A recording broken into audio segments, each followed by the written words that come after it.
Hello, Reds fans. Welcome to the YNWA Transfer News Channel. Don't forget to like, comment, and subscribe for your daily latest news.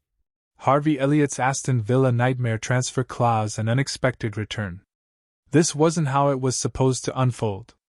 Harvey Elliott had no desire to leave Liverpool, not even temporarily, yet his lone stint at Aston Villa has proved disastrous. Elliott had cemented his place in Liverpool's plans under Jurgen Klopp, featuring in more than 30 league matches during each of the German manager's final 2 campaigns. Life proved more challenging under Arne Slot, however, and for the first time since arriving at Anfield as a teenager he found himself contemplating a departure. With a World Cup looming, Elliott hoped to capitalize on his U21 Euros triumph with England by progressing to the senior squad. Yet while under-21 teammate Alex Scott has earned promotion to the senior setup, Elliott's Villa ordeal has left him further from international recognition than ever. "Look, if I had it my way, I'd be here for the rest of my career. It's as simple as that. I love everything about the club," Elliott told the Anfield Wrap earlier this year. "But at the same time, I kind of need to be selfish with myself and see what's best for me. I have big ambitions. I want to go to the World Cup. I want to keep being successful as a player. I think it's still something I need to review. I need to have a talk with everyone, really, and review the situation because we've had many new players come in, so whether it blocks the path for me, I'm not sure. It's something I need to decide and have a look at. My main focus is here now. At the moment I'm here for the season, as far as I'm aware, unless if anything changes. We have a busy preseason, it's non-stop. I need to make sure I'm focused on that and just be ready for everything." Transfer clause. During Klopp's final campaign, Elliott featured more frequently from the bench than in the starting 11 in league fixtures, yet he delivered a goal or assist every 111 minutes domestically, or every 155 minutes when considering all competitions. Under Slot, his contributions per minute rate improved marginally, though this statistic carries less weight given he accumulated merely 822 minutes across the Premier League, domestic cup competitions, and Champions League combined. Within that limited game time, however, there were standout displays, particularly a substitute appearance against Paris Saint-Germain at the Parc des Princes. The 22-year-old naturally attracted attention from clubs including West Ham and RB Leipzig, but the move to Villa appears to have been an unfortunate decision. Following his season-long loan switch to Unai Emery's outfit, Elliott has accumulated just 167 minutes across all competitions. His sole Premier League start came in a 45-minute appearance against former employers Fulham, and since that late September fixture, his only involvement has been a 4-minute substitute appearance against Feyenoord in the Europa League. Villa is obliged to make a permanent purchase if he clocks up 10 appearances, but this is far from guaranteed. He's currently on 5 outings, but hasn't made the squad for the last 3 league matches, including a game against Liverpool, where he was ineligible. The Athletic reports that there's no recall clause in the agreement, and neither team has shown interest in terminating the loan. This is despite Liverpool's plans for Mo Salah to participate in the Africa Cup of Nations in Morocco, and despite the same source suggesting Villa's new number 9 was manager Emery's third choice behind ex-Lionel Marco Asensio and West Ham's Lucas Paqueta. Unexpected return. Emi Buendia's comeback has arguably made it easier for Emery to overlook Elliott. Buendia spent the latter half of the previous season on loan at Bayer Leverkusen, aiming to regain form after an ACL injury, and this season he's reaping the rewards. The Argentine international hasn't yet completed a full 90 minutes but has scored 3 goals and provided 2 assists in 430 Premier League minutes, seemingly enjoying the support of his manager. This spells trouble for Elliott, with Buendia and Morgan Rogers now ahead of him in the pecking order and a deeper starting position unlikely, as Emery relies on more established stars who require no additional time to adjust to his system.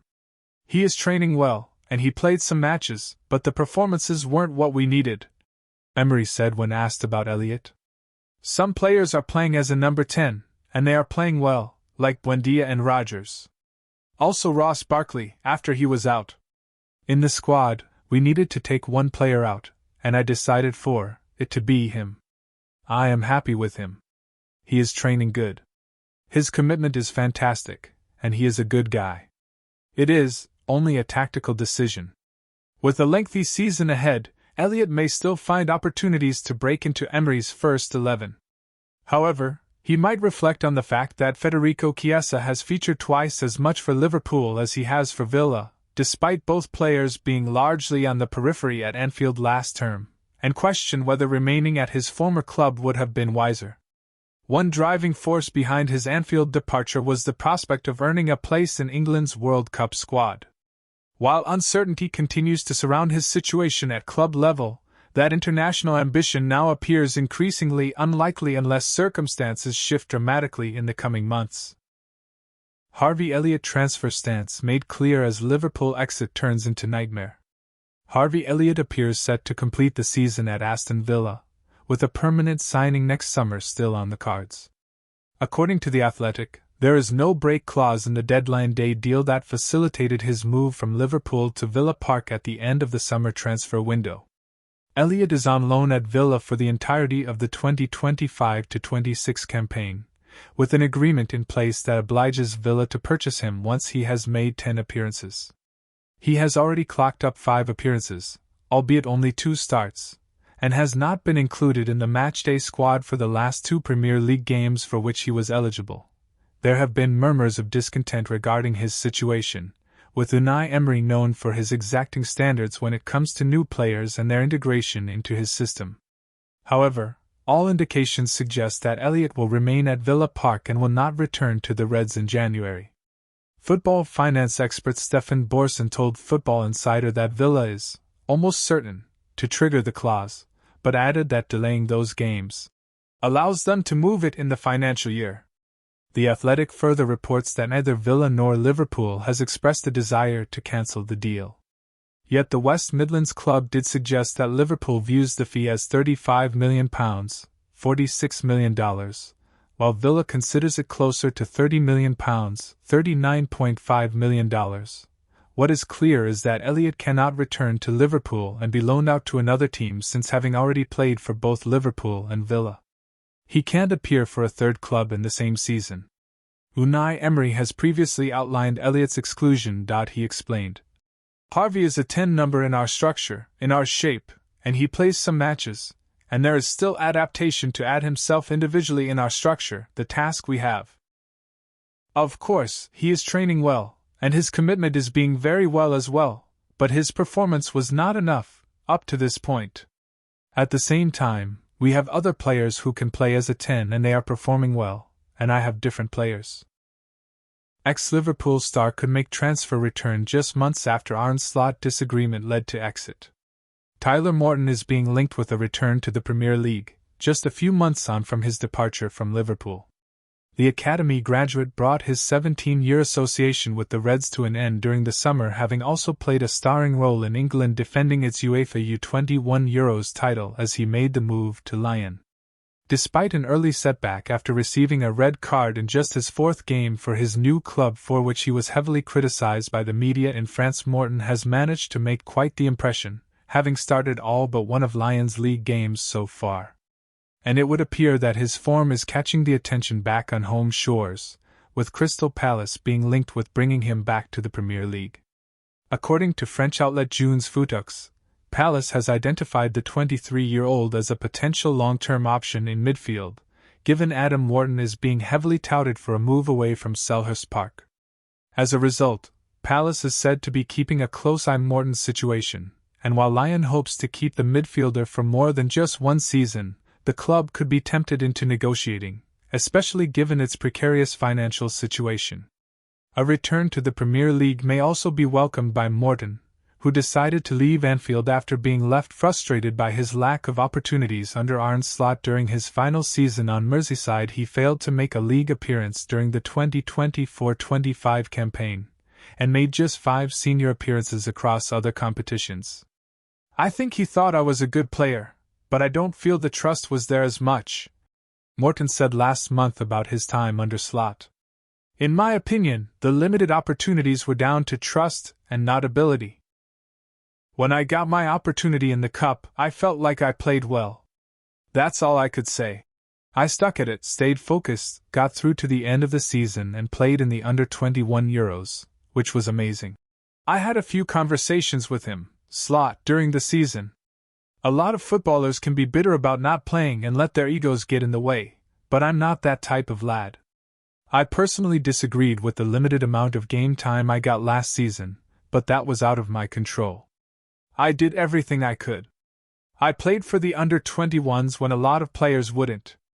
I did everything in my power to stay fit and mentally focused for when my time came, and I still got limited opportunities. Carragher and Rooney send message to Trent, Alexander-Arnold's brother. It's not the first time the Alexander-Arnold family have been at the center of Liverpool discussion, but this week's comments from two pundits show just how far things have drifted. During the latest episode of The Overlap, Wayne Rooney and Jamie Carragher addressed the strange behavior of Trent's younger brother Marcel, whose Twitch streams during Liverpool games have become a talking point online. Tell his brothers to calm down, Rooney's message. The former Manchester United forward didn't hold back when asked about the growing circus surrounding the 27-year-old's move to Real Madrid and his family's online presence. I think he just needs to speak to his brother as well, Rooney said. Tell his brother to calm down. Because that's not helping. Carragher then cut in with a pointed question. Which one? Before Rooney laughed and admitted. I don't know which one. But things like that, the fans see that and that doesn't help as well. It was a sharp reminder that while the ex-right back's footballing decision has already tested patience at Anfield, his family's public antics are only deepening the frustration. Marcel's dramatic and sometimes cringe-worthy Twitch streams, often featuring comments about Liverpool and Real Madrid now being his teams, have left many supporters baffled. It follows his previous social media hints before Trent's transfer, when he posted Drake lyrics suggesting Liverpool might retire your jersey.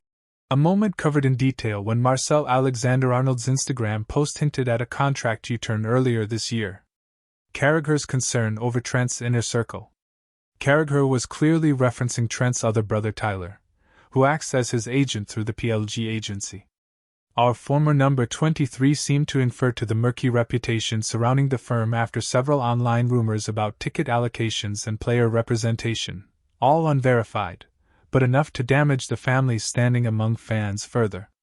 It ties in with his comments last week on CBS Sports, when he explained why Liverpool fans booed Trent on his Anfield return, insisting the right-back hoodwinked supporters by talking about lifelong loyalty before joining Madrid.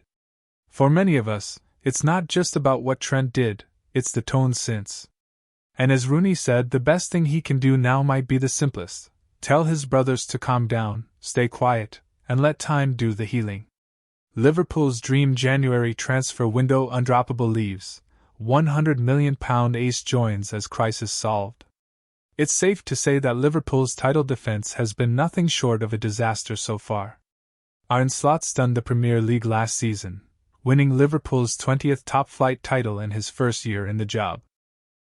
What followed was a star-studded transfer window with the Reds spending over £400 million featuring an influx of players coming and going. However, reality has now set in. Liverpool currently sit 8th in the table, having lost 5 times in just 11 games. Slot is under pressure while many fans and pundits alike are wondering just what the fix actually is as the Dutchman grapples with his new-look squad. While Liverpool may balk at the concept of spending more in January, speculation is rife that the club will act to try and salvage their season. Mirror Football takes a look at what a dream winter window could look like for the Reds. Elliot Anderson. While Manchester United are said to be leading the race for the Nottingham Forest midfielder, YNWA Football revealed that Manchester City, Chelsea and Liverpool are also keen on Anderson. Liverpool have struggled in the engine room so far this season, with Alexis Mac Allister grappling with his form. Dominic Szoboszlai shifted from the centre midfield to right back while Florian Wirtz has failed to make the number 10 his own.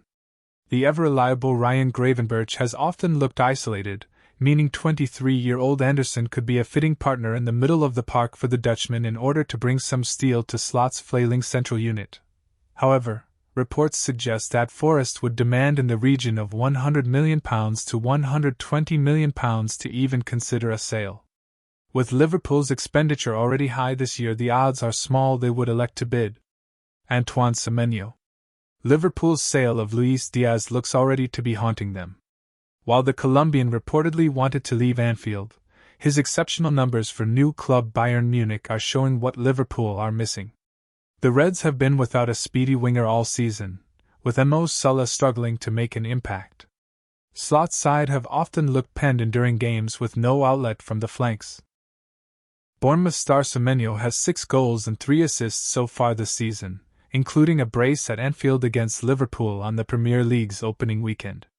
The Ghana international signed a new 5-year contract with the Cherries in July, but reports state that there is a release clause inserted in the deal.